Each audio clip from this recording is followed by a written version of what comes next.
Hello, welcome to the shack again.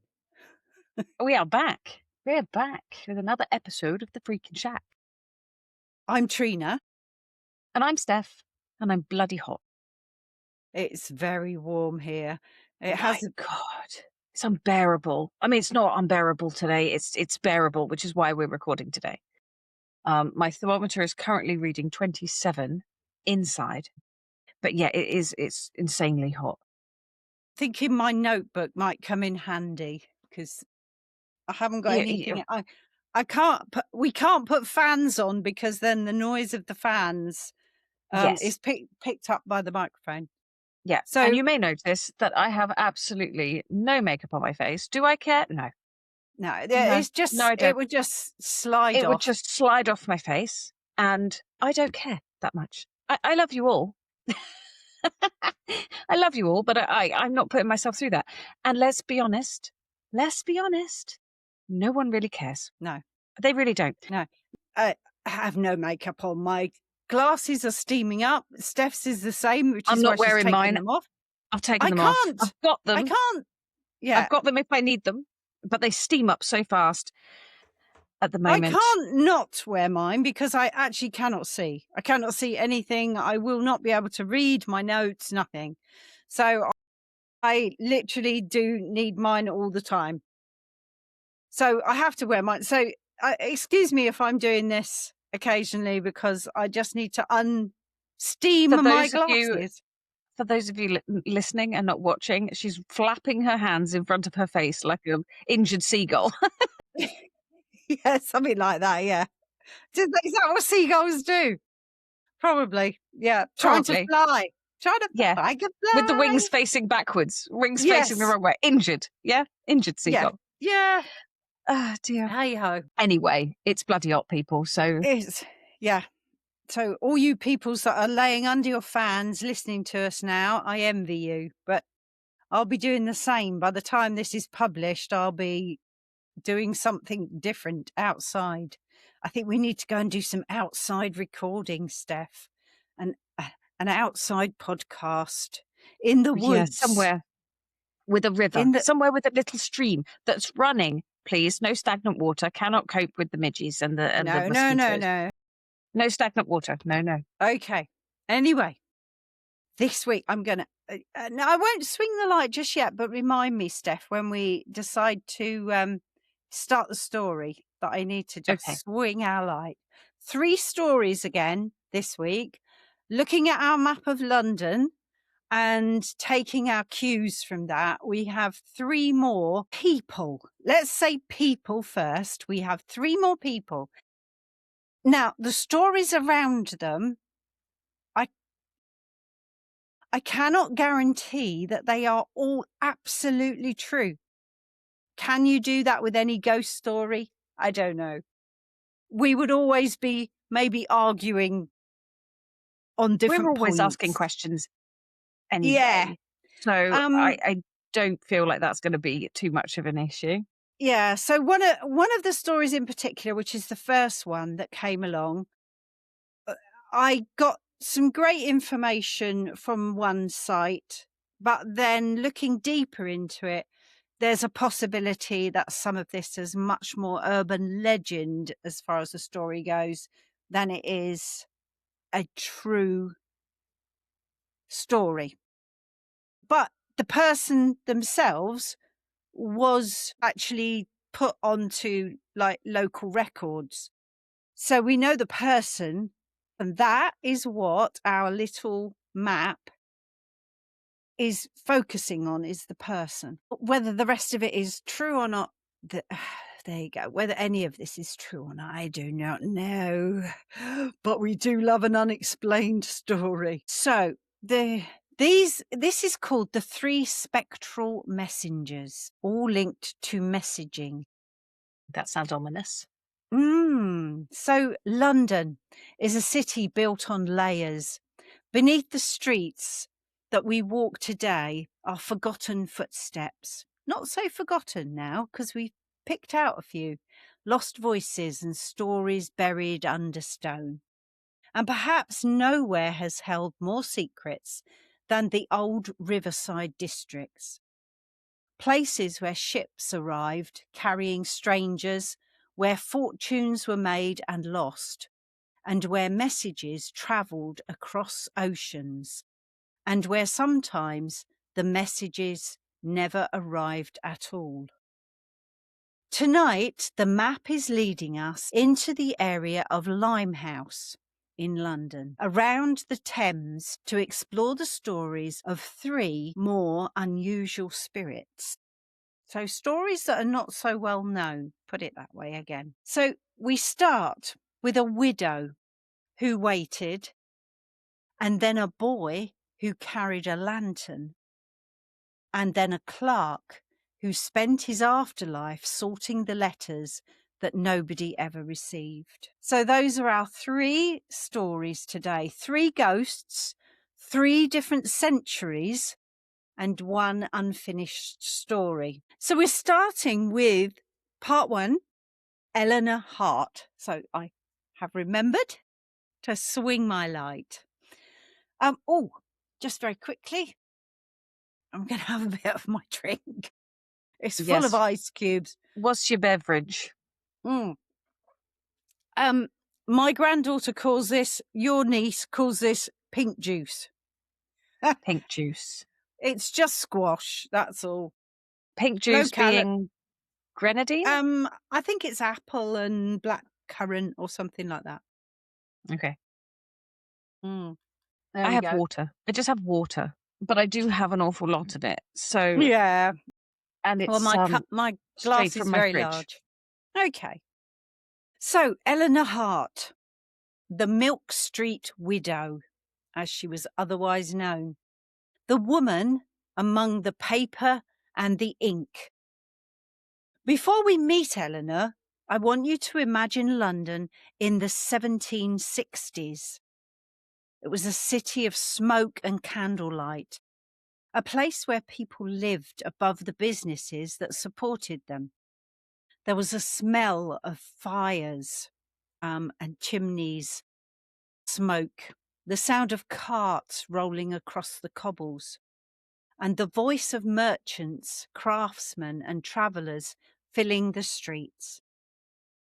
In this London lived Eleanor Hart, a widowed stationer's wife.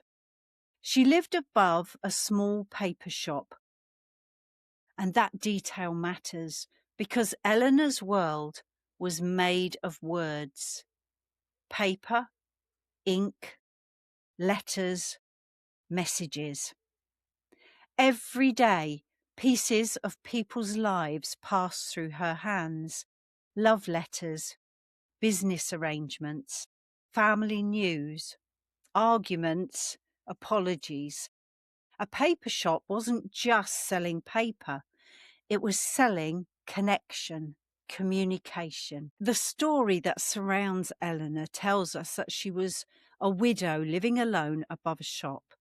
The details of her death actually became a bit of a mystery.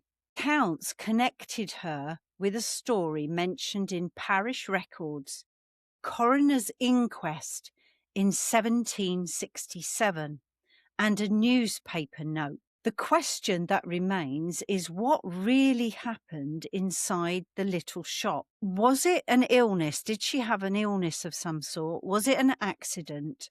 Or was it something much darker? History sometimes gives us only a few pieces, a few glimmers of a person. It's a bit like having a jigsaw puzzle and only having a couple of bits in the corner or 2 or 3 bits in the middle, but not enough to make a complete picture. It sometimes gives us a name, a place, a moment, and then silence. The haunting or the legend says that after Eleanor's death, people reported strange things around the old shop. A woman seen upstairs, a figure near a window, a movement where there should be none, and the feeling of someone waiting. Not angry, not threatening, just waiting, as if something was unfinished. So, Steph, I have a question for you. Do Go for you, it. yes, and our listeners as well, about this particular lady or this particular seen spirit at this window, waiting, watching? Do you think ghosts are tied more to places or emotions? Okay, so this is an interesting one because when I consider the differences between cats and dogs, right? Mm-hmm.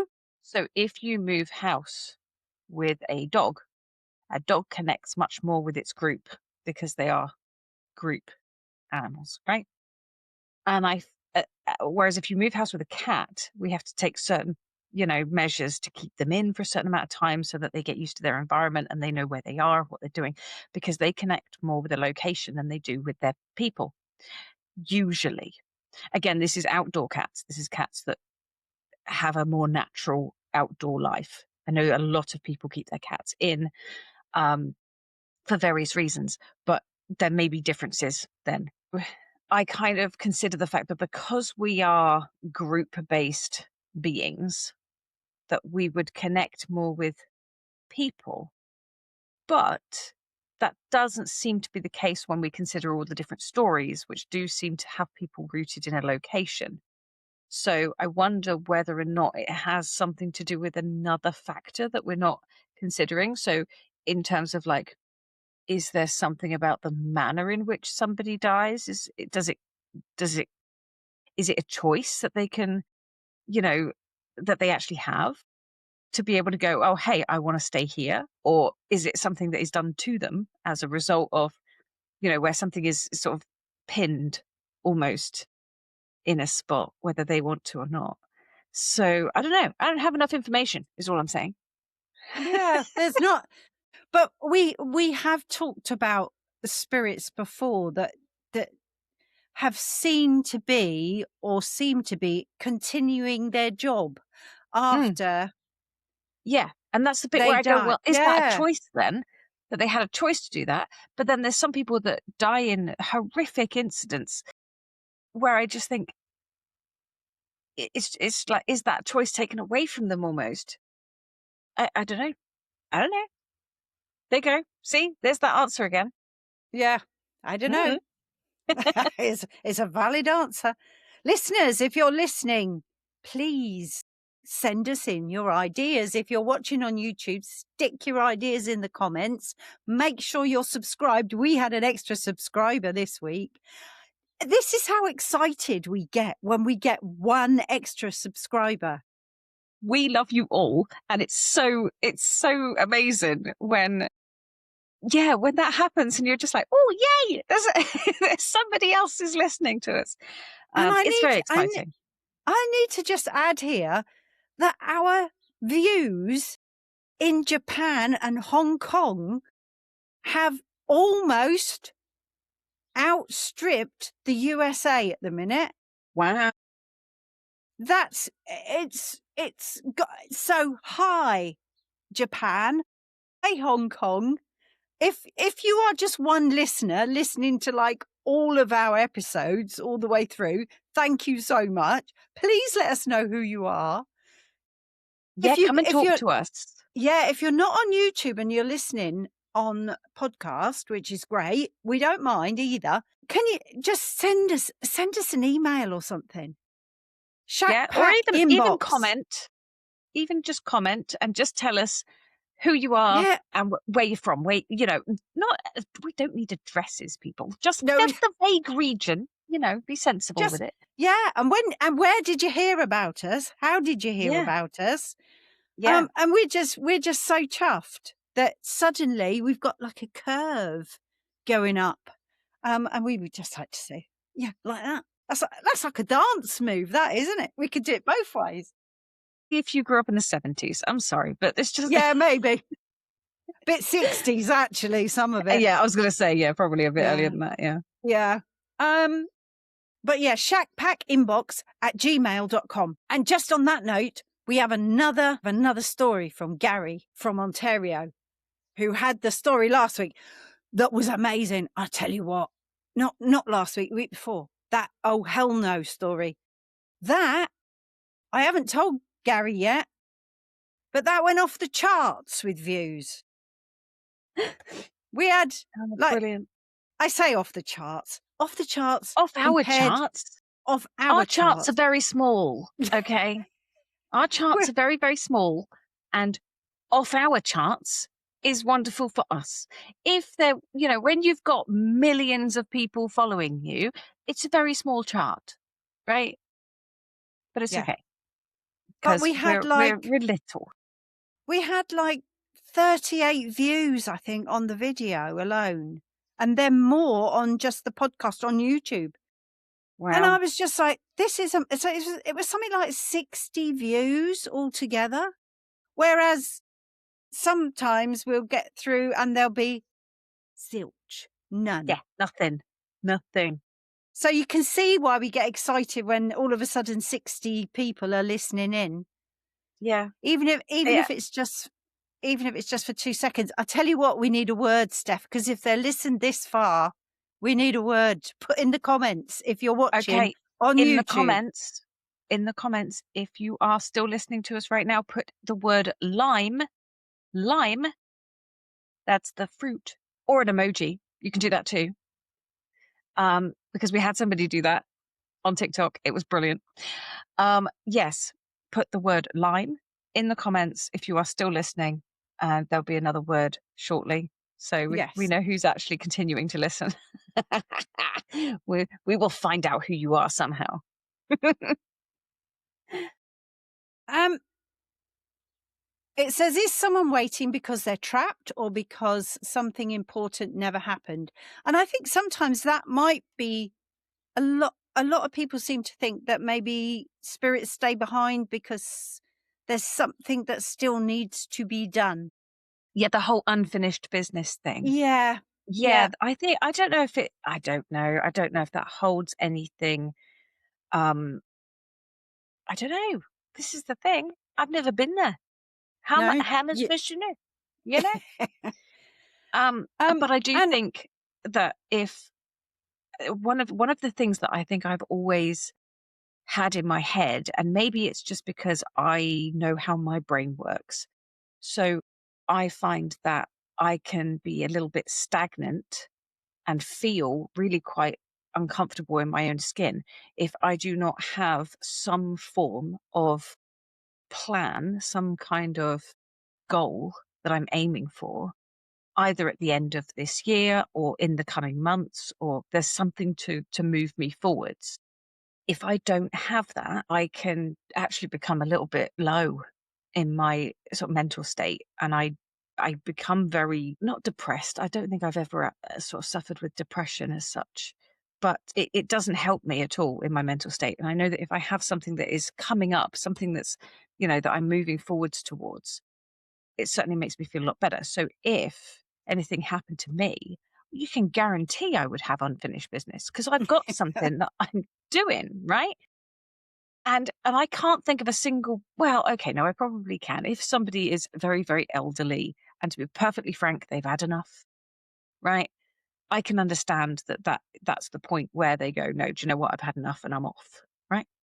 And be content to go on. But I think like if it were me, like so many people that I just can't imagine anybody like dying early that would not have unfinished business. Do they have kids? Do they have family? Do you know what I mean? Like there's a reason to be around for a lot of people. mm, So I think everybody kind of goes with some degree of unfinished business. yeah. So it makes me wonder how busy the spirit world really is because it's going to be like King's Cross on a Monday morning. Do you know what I mean? As long as platform 9 3/4 is there, I have no issue because that's where I'm going. Straight through the wall. I want to know from any of our listeners, have you ever walked into an old building and felt like there was a story hidden there? No, no, I Yeah, haven't. see, you haven't. I have I mean, so I look much. at architecture and go, "Oh, wow, I wonder what they did here. I wonder what." Mm, I think about those things, but I don't feel it. I don't feel a thing. and go, oh, there's a feeling of, I don't know, anything. um, so, I can look around a space and go, wow, this is a really interesting space, and look at all the history that, yeah, I can do that. But no, you know what they say, no sense, no feeling, right? I'm saying nothing. Not me. Part two, our next little story. Go ferret. Here we go again. Swing that light. Thank you. The little boy is called Tommy, and he was called the Limehouse Lantern Boy. The Thames has always been a river of movement. Ships arriving, ships leaving, people searching for a new life, people disappearing. In the 1820s, we've now gone into a different century, Limehouse was a world built around the docks. And among those streets worked a young boy known only as Tommy. Tommy was a dockside errand runner, a messenger, a child trusted by the sailors and the workers at the docks. He carried notes, small parcels, and messages between ships and the shore. And his lantern was his badge, a little light moving through the darkness.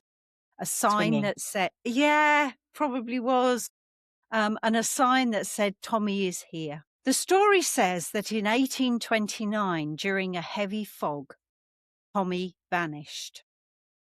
His lantern was later found floating in the river, but Tommy was never found. The river police suspected he may have witnessed something dangerous, possibly a smuggling exchange, something someone wanted hidden. A boy who knew the docks may have known too much. But for years afterwards, sailors and bargemen claimed that on foggy nights they saw a lantern moving along the towpath. Not held, just moving. Dogs refused to follow it, and one captain claimed that the lantern stopped right beside him, and he heard a child's voice saying, "It's not for me, it's for her." Who was her? Was Tommy still trying to deliver one final message? Thank Was the goodness. was the lantern still being used to search and find his way? Was he still doing the job that he did in life? The story itself links Tommy back to Eleanor. He was said to have bought his paper from a cheap stationer, possibly the same world that Eleanor had lived in many years before. So she owned a paper shop where they sold paper for messages, and he would have bought paper in exactly the same area where Eleanor had lived before. So there is that little link between them. And suddenly the two stories become connected. A woman surrounded by paper and a boy who carried paper messages, both linked by things written but never delivered. And again, the same thing. Can a person's purpose survive after death?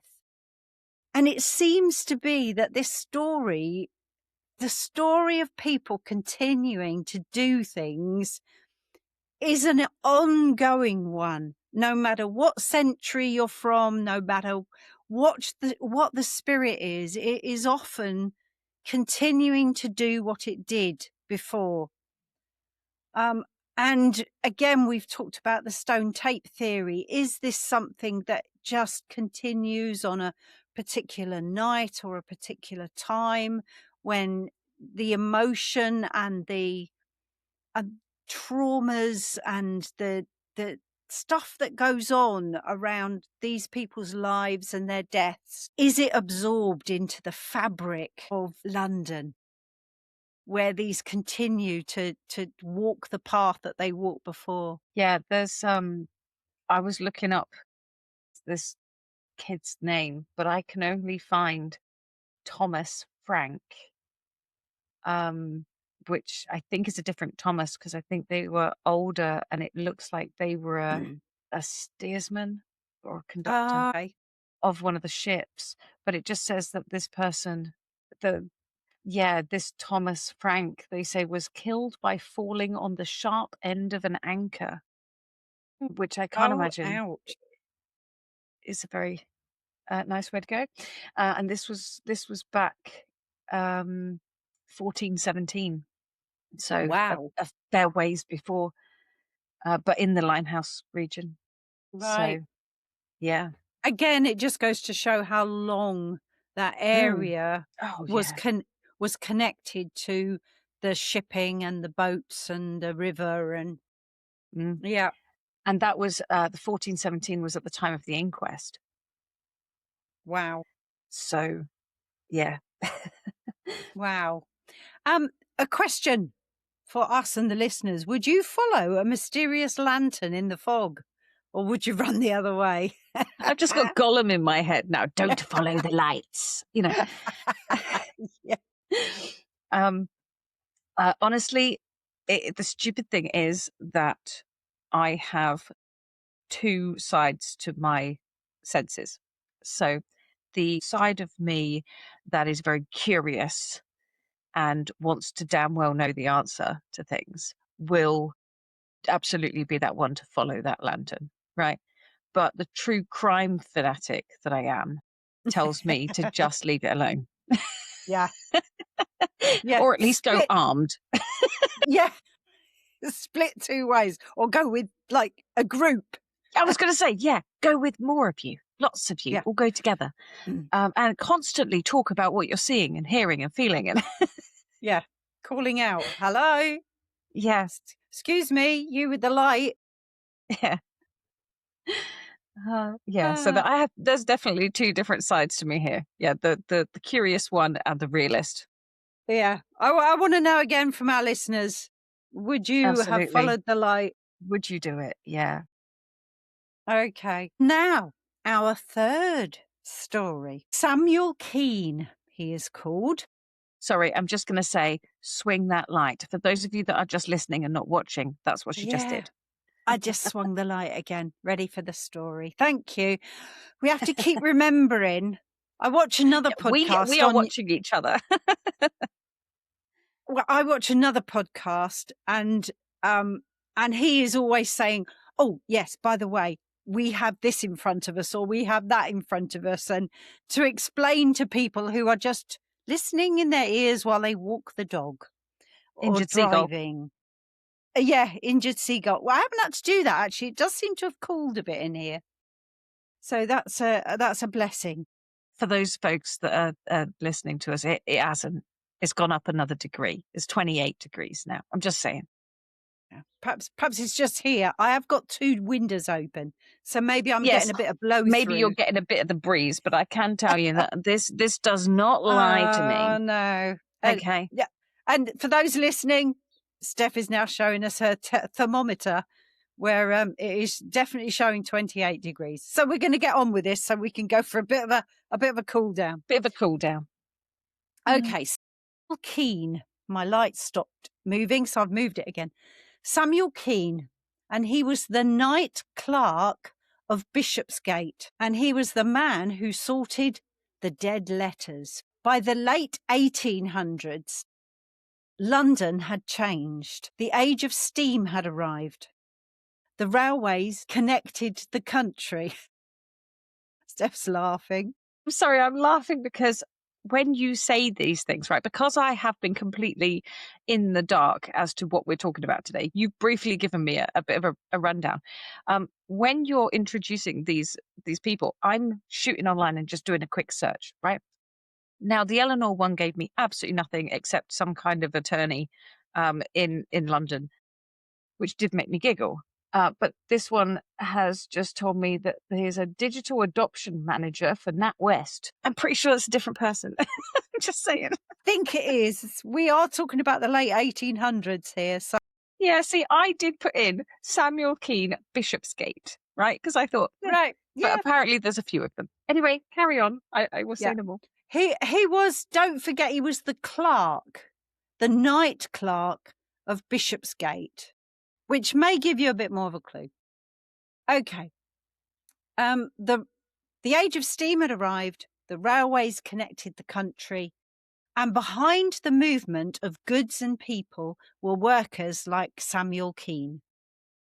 He was a night clerk, and he was a man who handled freight records, telegrams, paperwork, and lost correspondence. The story says that Samuel became fascinated by letters that never reached their destinations, messages that were lost in the system, words that travelled but never arrived.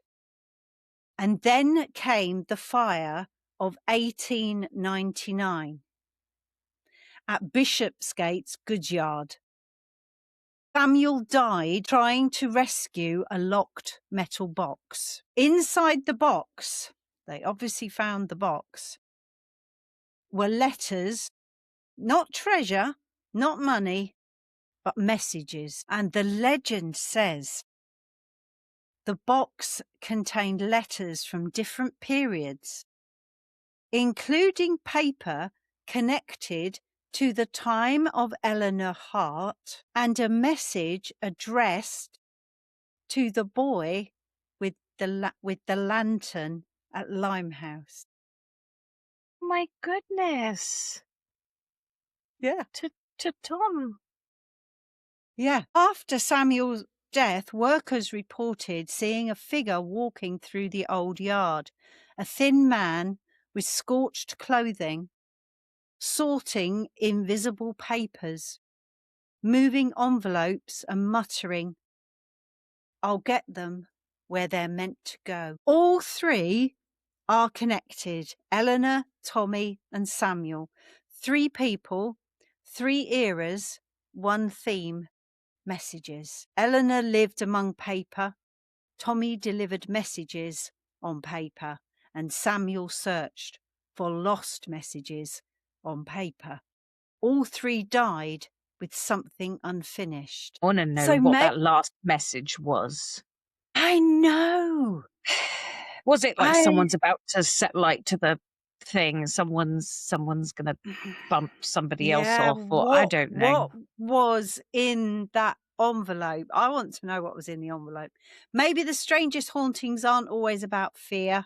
Maybe they are about things that mattered so much that even death couldn't quite make them disappear. I love that. So okay, Steph, ghosts? No, well, we could ask the ghosts. I could ask Mortimer. Actually, he might come up with an answer for next week.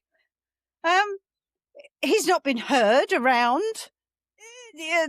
recently, although I did hear him on the map issue because he thought it was highly amusing that I didn't quite get what the map was all about.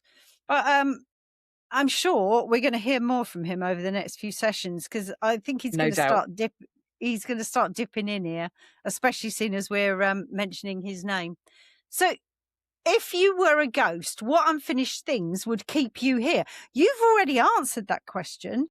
A little bit, yeah. I don't know. I think that there are people that would consider certain members of their family to be important enough, and even just knowing, um, and looking out for the safety, and do you know what I mean? And just looking out for their family. Would you call that a I haunting though? Because maybe. personally, I wouldn't. I Would you would not? just no, because otherwise I'm haunted almost every day in some way, shape, or form. Because I get little messages. I'm sure I had Molly all around my feet the other day because I was constantly It's a looking trip down at. hazard, surely. She is a trip hazard, but she tickles my legs. And when I look down thinking it's a fly, and it isn't a fly, it's Molly. And I go, oh, well, it's Molly. And it just kept happening no matter where I was in the house. And then I go in the bathroom and the lights flicker, and they don't flicker for anybody else. I say to Dad sometimes, do the lights flicker in the bathroom? He goes, no. What? No? I go, I have yeah. to admit, I've never seen your lights flicker in the bathroom. Yeah, they happen all the time for me. And I just go, oh, hi, Dad. I was going Hi, to say, that's your Dad. dad. Yeah, absolutely. That's Yeah, proper. 100%. yeah, Yeah. yeah, If it was going to be anybody messing with the lights, it would be proper. yeah. Oh, yeah, anybody Mhm. messing with any Yeah, electric, it would be yeah. him. Although I will say that if he is around, he was definitely looking out for me during that storm because all of our neighbours lost electricity briefly and we didn't. Wow. So he was definitely helping me out on that one. Ah, see? See, there you go. Not a haunting, but a help. There you go. A help in hard times. That's what I like. Are ghost memories or are they people still trying to be heard? Oh, definitely people still trying to be heard, I think. Hmm. I think this is the thing because sometimes you see like the stories come through about people who are repeating, like what you were saying, like somebody sorting invisible papers, right? That they're still doing the thing they were doing back then, but when they are interacting with the current times, when those spirits seem to link up to what is happening currently, then you that's something different. Yeah. Yeah. And I mean, I don't have any answers here, guys. No, I'm the no. skeptic of all skeptics. I have We're absolutely no idea. asking. We're But in asking our huge audience, absolutely, absolutely, our because there's more of you. There's going to be more of you now, right? It's going to ever be more of you now. growing audience. Um, but yeah, I mean, as far as I'm concerned, I'm one of those people that says I don't know, and I'm curious and interested to know other people's experiences because obviously that gives me more information um, about what they've experienced and therefore what I've never experienced. Do you know what I mean? Like, you don't know what you haven't experienced until somebody says to you, "Hey, has this ever happened to you?" And I normally sit there and go, "No, no, no, it hasn't." A friend of ours, a joint friend, used to say, "You don't know what you don't know until you know."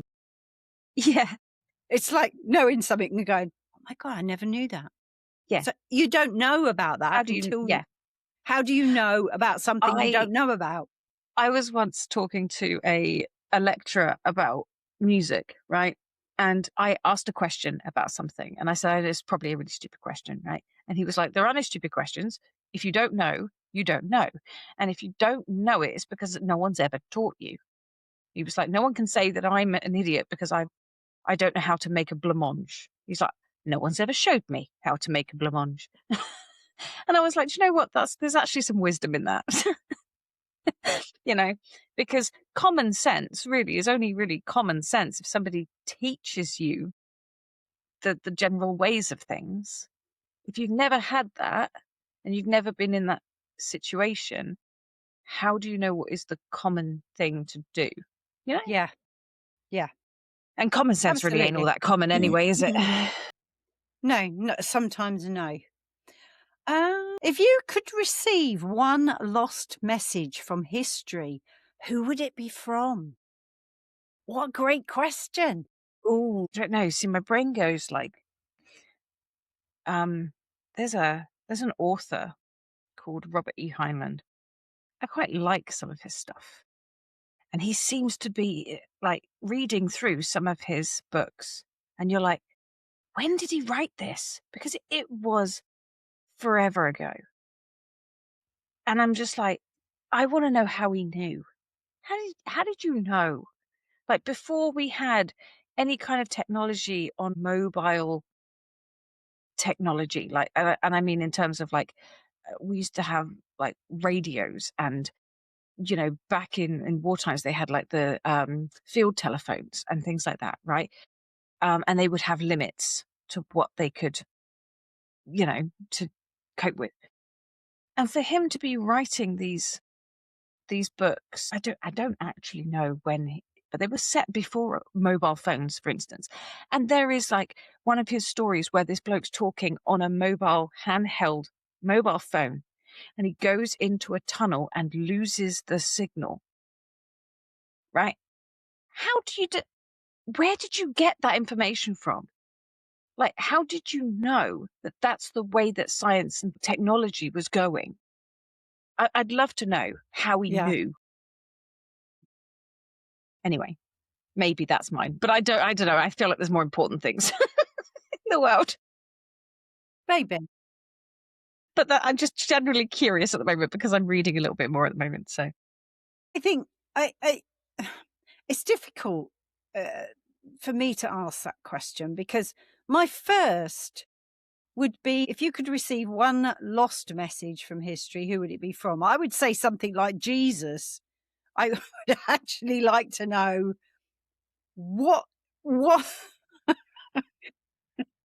Excuse me, is there a particular reason why you, in some form or another, gave birth to yourself, to sacrifice yourself to yourself? What's that all about? Yeah. And let's face it, How to the sacrifice for yourself, you sacrificed yourself to another form of yourself. self I'm still not clear on this. And then, but let's face split it, you only per gave up a weekend. Like you came back again, you know? So how much of a sacrifice was it really? Like, yeah, but then yeah. I it would just be like what I think my personal message to him would be, "Come on, tell me what is true and what isn't. What's been made up by man and what really is the truth?" Do you know what? I'd appreciate that I too. I Um, probably my brain probably wouldn't be able to cope with what actually might be true. I think that is the issue, and I think, like, all will be revealed eventually. That's my hope that, and I can't honestly say that I haven't received a message from him. There you go. well, I mean, all I'm saying is that I don't, I don't understand any of it. I really don't. Um, I have major issues with religion. Don't get me wrong, I have no issues at all with faith, no issues at all with faith. But I have massive issues with religion. I still don't consider myself religious, but I do believe something is there. I think that's fair, and I think And Dad but does do you his know, we've done this about Dad talking, his walk and talk. He yeah, always talks to what he calls the big man.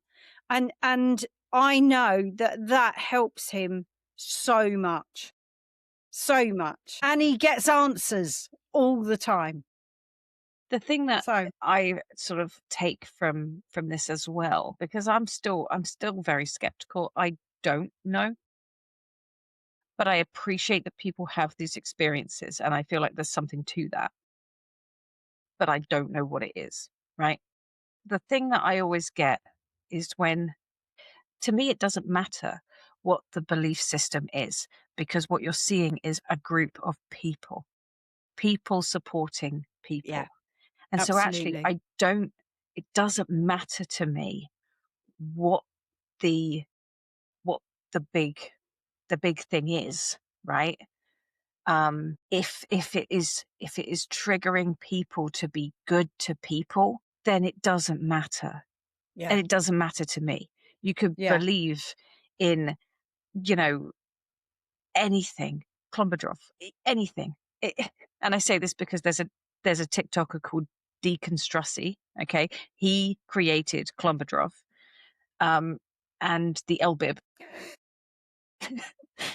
It does make me giggle, but it does actually ring true in a lot of my brain. So anyway, it does make me giggle, but I don't care what you believe in.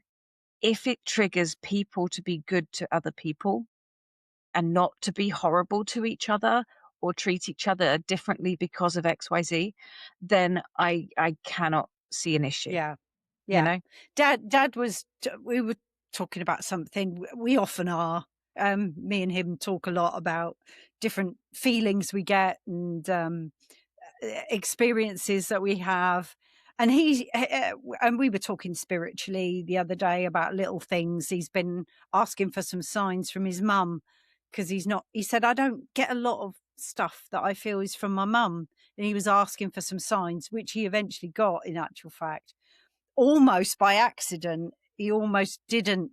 He missed one, he thinks, and then got another one. So, and again, we were talking about the religion thing rather than the faith thing. And he was saying, what I do not understand is two armies on both sides of the equation, if you like, that are both praying to God because God is on our side. And he's like, how can God be on either side? Because you're just about to go out and slaughter each other. And that's one of the things you're not supposed to do. How does that work? That cannot be right. You cannot fight in the name of God. It is, yeah, doesn't work. No, no, No. it doesn't. So, yeah. Yeah. Anyway, that's it. That's all I'm doing. I'm not going any I further completely into. agree. I completely agree. And I think this is the thing for me is that I don't understand all of the extremism, all of the, Mm, take this thing that I think is the right thing and then just kill everyone that doesn't think the same as me or yeah. shun everybody that doesn't because you're still pushing those people out. You are still being unkind to others who might Yeah. think a different thing to you. Um, and yeah, I don't understand. I don't get it Yeah. because my whole existence is about talking to people and finding out things about people, the way they live, why they live that way, how they manage Absolutely. to, you don't know what you don't know, right? So find out. Saying saying that, I will put a link on to a they don't that let's just say they don't need any more subscribers, but a few more won't hurt. I was watching, I'm trying desperately to remember what it what the, YouTube channel is. I will definitely put a link in. But it's these chaps that go out to the most wildest place. I think I've talked about this before. They go to the most amazing places all over the world where people are scared to go, war-torn zones and dangerous places and s We have mentioned them before, I think. we But I I don't will know if that was definitely live actually, but I will definitely put a link in to them. But the one that I watched yesterday, I think it's a newish one. It had only been on for 7 days and it had already had 1.7 million views. wow. So, like I said, they had gone into the Amazon jungle to meet a man who had lived on his own in the jungle for 30 long, long time. He had he had Brazil nut trees. Now, Brazil nut trees apparently have to grow for years and years and years and years and years and years and years before they even produce any walnuts. Brazil nuts, I mean. I was going to say they would have to grow a Yeah, very long time to produce walnuts. yeah, Brazil nuts. Um, and he had just harvested his very first Brazil nuts from the trees that he planted 38 years ago. Wow. Wow. And and I tell you what, this man was amazing. You know, you thought he might be a bit reclusive, a bit of a hermit. He was not. He was just open. He was so lovely. He wanted to share all the things about where he lived and what he'd done. He wanted to share food with them. He'd been out hunting to get food in so that he could cook for everybody. And Wow. the other amazing person on the trip was also another man who had lived a lot of his life in the Amazon jungle, grew up there as a boy, and therefore he was their guide to take them back into the jungle to meet this bloke who lived a solitary sort of life. But they left him enough money at the end so that he could buy himself 2 new electric generators so that his fridge could work again. I tell you what, fridge, freezer, washing machine. Yeah. Those are my things Yeah. because without a washing machine, I can't stand doing washing by hand. Okay. Anyway, to finish, um, I want to know if anybody, and we do have an old letter, it says, do you have an old letter, object, or keepsake that feels like it carries a personal energy or a person's energy? And we actually bought an old cabinet and I found a letter written underneath, all in French, Wow. that that I have kept. But it was sent. It had been sent and it had been opened. It was sent from Paris. The early 1900s, I think, this letter had been sent. The writing is very difficult to read and therefore the translation is more difficult because you have to get the French word first before we can translate it properly. But it looks like just a letter from family to another family member, but from Paris to somebody here in Brittany. So, and that's where we bought the cabinet from a secondhand shop. But the letter, I took the drawer out to clean the drawer, and it was underneath the drawer. So not in Wow. the drawer, but right underneath. So I don't know if it had been kept as a special thing. I don't know. So, but there you go. So that's mine. And I want to I know if don't any of our listeners have got. Yeah, I don't think I really have much like that. Anything that has a I guess the only thing I would put to that is maybe my charm bracelet. I Mm, have my charm bracelet that is obviously relevant to all the things in my life that have happened. So that holds a certain significance. But I think only really to me, I don't yeah, know. I have my mum's charm bracelet, and that's got all the things significant to her through her life. Yeah. Yeah. Well, it was Include. her that was the inspiration for me doing mine. Yeah, yeah. So Yeah. yeah. So Anyway, we want to know what you listeners have got out there that you can that carries a personal energy or a person's energy that hopefully is a good energy, yeah, nice energy. a positive one. Yeah, Nice to hear absolutely. about the positive ones. But Yeah. if you do have something in your house that has negative energies to it, what is it and what gives you that impression? Yeah. Because I'm And why? curious about that too. Yeah, and why do you And keep it? yeah, why do you keep it? Where do you keep it? Is it something that Yeah. you like shut in the loft somewhere at the back at the furthest possible point, or I don't know, under the floor or something? Yeah. Whatever. And if you're not sure what these sort of things are, go back and look at our Cursed Objects series, Series. Yeah. and also the story about the Mirror Man. Yes. Yes. You'd be very worried about buying anything secondhand from a Yeah. market in The Brittany brocons after have a that one. whole new feel after that. Absolutely. Anyway, the river carries away many things, ships, secrets, and stories.